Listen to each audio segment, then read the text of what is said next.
Você treinou a apresentação, construiu o argumento, explicou cada detalhe do que entrega. E no fim, o cliente olhou para o número e disse: está caro. A pergunta que ninguém faz depois disso é a seguinte: o problema estava no que você disse ou estava na ordem em que você disse?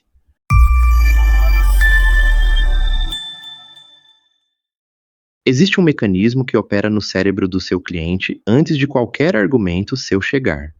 Ele não é consciente, não é racional e não depende de você ter explicado bem ou mal o serviço. Ele depende de qual número o cliente registrou primeiro. Esse mecanismo tem nome: ancoragem. A ancoragem é o fenômeno pelo qual o primeiro número que uma pessoa encontra numa negociação funciona como referência para tudo que vem depois. Não importa se esse número é o seu preço, o preço de um concorrente, ou um valor que o cliente leu numa pesquisa rápida no celular antes de falar com você. O que entrou primeiro no radar dele é o que vai servir de régua.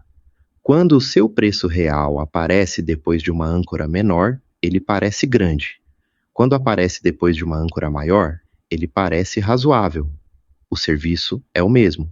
O argumento é o mesmo. O que mudou foi a posição do número na sequência. Isso não é teoria de vendas, é como o processamento cognitivo funciona. O cérebro humano não avalia preço em termos absolutos, ele avalia em relação ao que veio antes. Sempre. Pense na cena mais comum, de quem vende serviço de gestão ou de performance: a reunião de proposta. O cliente chega, você apresenta o diagnóstico, explica a metodologia, mostra os resultados que já alcançou com outros, constrói o contexto e lá no fim revela o valor mensal. Nesse modelo, o preço é a revelação final. A lógica parece certa. Primeiro eu convoco o valor, depois eu mostro o número. Mas tem um problema grave nessa sequência. Antes de você revelar o número, o cliente já tem uma âncora. Ele chegou na reunião com uma. Pode ser o que ele pagava antes, o que o concorrente cobrou, o que ele leu numa busca, ou o que ele estimou mentalmente ao longo da conversa. Quando o seu número aparece, não é comparado com o valor que você construiu. É comparado com o número que ele já carregava na cabeça. Se a âncora dele for menor que o seu preço, a sua proposta vai parecer cara. Não porque o serviço não vale, porque o ponto de referência estava errado antes de você abrir a boca. Isso explica um fenômeno que muita gente que vende serviço conhece bem. Você sai de uma reunião sentindo que foi muito bem. A conversa fluiu, o cliente pareceu engajado, e na hora do preço, a resposta foi: vou pensar, ou está acima do que eu tinha em mente. O argumento não falhou. A arquitetura da proposta falhou. A arquitetura da proposta é a decisão de em que ordem as informações chegam ao cliente. E essa decisão precisa ser tomada antes da reunião começar, não durante. Quem usa ancoragem de forma estratégica não espera o cliente chegar com a própria referência. Coloca a referência primeiro, de propósito. Como isso funciona na prática? O caminho mais direto é começar pela âncora de contexto. Antes de apresentar o seu preço, você apresenta o custo do problema que o serviço resolve. Não o valor do serviço, o custo do problema. Imagine que você presta consultoria para academias ou clubes esportivos, e o seu trabalho inclui estruturar processos de retenção de aluno. Uma academia que perde em média 40 alunos por mês, com mensalidade de R$ 300, está descartando R$ 12.000 de receita recorrente por mês. Em 12 meses, R$ 144.000. Esse número existe antes do seu preço aparecer. Quando o cliente olha para esse número e depois olha para o valor do seu serviço, a régua mudou. O preço não é mais comparado com o que ele tinha na cabeça. É comparado com o custo do problema que você está ali para resolver. Isso não é manipulação, é organização da informação. O custo é real. O cálculo é concreto. Você só está colocando ele no lugar certo da sequência. Outro caminho é a ancoragem por referência de mercado. Você apresenta primeiro o que o mercado cobra pela solução equivalente ou pela ausência dela, e depois apresenta o seu número. Se contratar uma equipe interna Para fazer o que você faz custaria determinado valor em folha, encargos e gestão, o cliente que enxerga esse número primeiro vai ler o seu preço de outra forma. Tem um terceiro caminho, mais direto, que funciona muito bem em contextos onde você já tem histórico de resultado: a âncora de resultado. Antes do preço, você apresenta o retorno que outros clientes tiveram, não como promessa, como dado concreto de um caso real. O número do resultado entra primeiro. Quando o preço aparece, a cabeça do cliente está pensando em margem, não em custo. Cada um desses caminhos tem o mesmo princípio. Você escolhe o número que entra primeiro, e esse número determina o campo em que o preço vai ser julgado. Agora, tem um erro que aparece muito quando as pessoas tentam usar ancoragem pela primeira vez. Colocar um número alto no ar, sem explicação nenhuma, achando que o contraste sozinho resolve. Não resolve. A âncora precisa de sustentação. Ela precisa ser um número que o cliente reconheça como legítimo, porque se ela parecer arbitrária, ela gera desconfiança antes de gerar referência. O custo do problema precisa ser calculado com os dados do cliente, não estimado por cima. A referência de mercado precisa ser real e verificável. O resultado de um caso precisa ser um resultado que você possa descrever com especificidade. Quem era o cliente, qual era o ponto de partida, o que foi feito, o que mudou em que período. Quando a âncora tem substância, ela funciona. Quando ela é número solto no ar, o cliente percebe e a reunião muda de tom. Tem outro ponto que pouca gente discute. A ancoragem também opera em propostas escritas. A ordem em que as informações aparecem no documento importa tanto quanto na conversa. Uma proposta que começa com o preço na capa, antes de qualquer diagnóstico ou contexto, está entregando a âncora errada logo na primeira página. Uma proposta que começa pelo panorama do problema, mostra o custo de não resolver, apresenta o escopo do serviço e só depois chega ao investimento, está usando a sequência a favor. Isso significa que a proposta não é só um documento de formalização. Ela é a arquitetura da percepção de valor do cliente.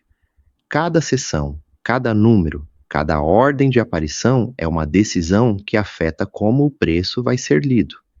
E antes de você pensar que isso se aplica só a propostas complexas ou a contratos grandes, vale testar numa conversa simples. Na próxima vez que você estiver numa conversa informal e o cliente perguntar quanto custa, experimente responder com uma pergunta antes. Você sabe quanto está custando manter o problema que você tem hoje? Deixe ele pensar.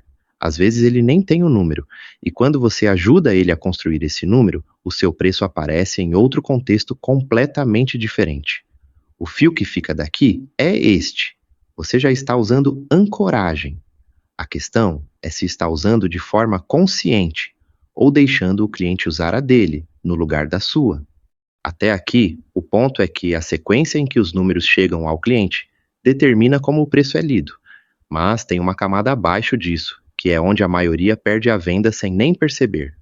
Não é sobre qual âncora você usa, é sobre o que acontece quando a âncora que o cliente já traz é mais forte do que qualquer número que você coloca na mesa. Existe uma situação que aparece o tempo todo.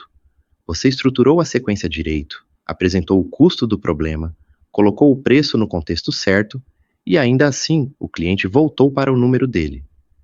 Eu sei que faz sentido, mas está fora do que eu tinha planejado.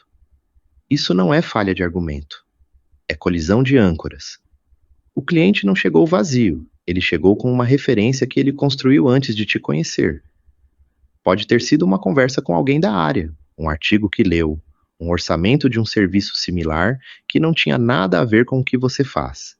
Essa referência está instalada. E uma âncora instalada não desaparece porque você apresentou outra. Aqui é onde entra a segunda decisão de arquitetura. Você não pode só adicionar uma âncora nova. Você precisa substituir a âncora existente. Substituir âncora não é contrariar o cliente. Não é dizer esse número que você tem na cabeça está errado. Isso gera resistência. É mostrar que o número dele e o seu número não estão medindo a mesma coisa. Porque de fato não estão. A pergunta que desfaz a âncora errada é simples. Quando você fez essa estimativa, o que você estava imaginando que estava incluído? Essa pergunta não é retórica. Ela abre o raciocínio do cliente. E quase sempre o que acontece é que o número que ele tinha na cabeça era para um escopo diferente, um serviço mais superficial, uma entrega sem acompanhamento, sem diagnóstico, sem o que você de fato faz. Quando ele descreve o que ele estava imaginando, você não precisa atacar o número. Você só precisa mostrar o que ficou de fora. Faz sentido que o número fosse esse para aquele escopo. O que eu estou propondo inclui isso, isso e isso a mais. Quer que eu mostre o que cada um desses elementos representa no resultado? A partir daí, o cliente não está mais comparando o seu preço com o número dele. Está comparando o escopo completo com o escopo incompleto. E essa é uma comparação que favorece você. Tem uma variação desse cenário que é mais difícil. O cliente que não revela a âncora dele. Ele escuta tudo, parece alinhado e, na hora do preço, some ou responde em tom vago. Nesse caso, a ancoragem já funcionou contra você antes de você saber que estava funcionando.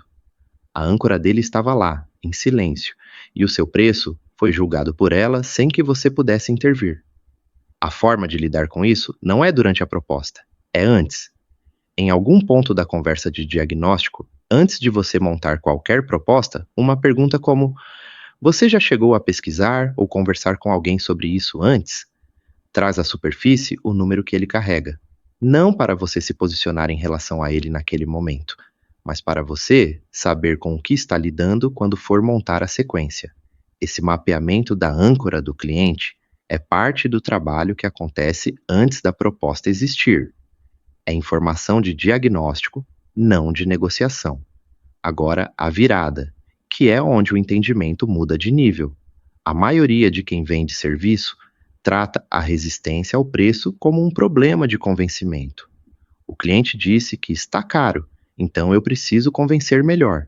Então você melhora o argumento, você prepara as objeções, você pratica o que dizer quando ele falar em preço. Você resolve melhor o problema errado. A resistência ao preço raramente é sobre o preço em si. É sobre a diferença entre o número que o cliente esperava e o número que apareceu. Essa diferença é a âncora funcionando contra você. E a distância entre os dois números é o problema real. Quando a distância é grande, nenhum argumento fecha ela completamente. Você pode convencer o cliente de que vale, mas ele vai fechar com aquela sensação de que pagou mais do que deveria. Isso afeta a relação depois do contrato assinado. O cliente que entrou achando que pagou caro vai ser mais exigente, menos paciente e mais propenso a cancelar na primeira dificuldade.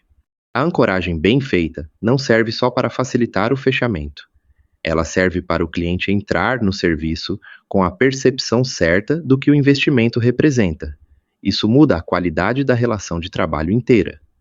Então, o que muda quando você coloca a arquitetura da proposta no lugar certo? Primeiro, você para de depender do argumento para cobrir o buraco que a sequência errada criou. O argumento ainda existe, mas ele trabalha a te favor de um contexto já preparado, não contra uma referência já instalada. Segundo, você para de ajustar preço para baixo por pressão de objeção. Quando a âncora está colocada a favor, o cliente que resiste ao preço está resistindo a uma diferença menor.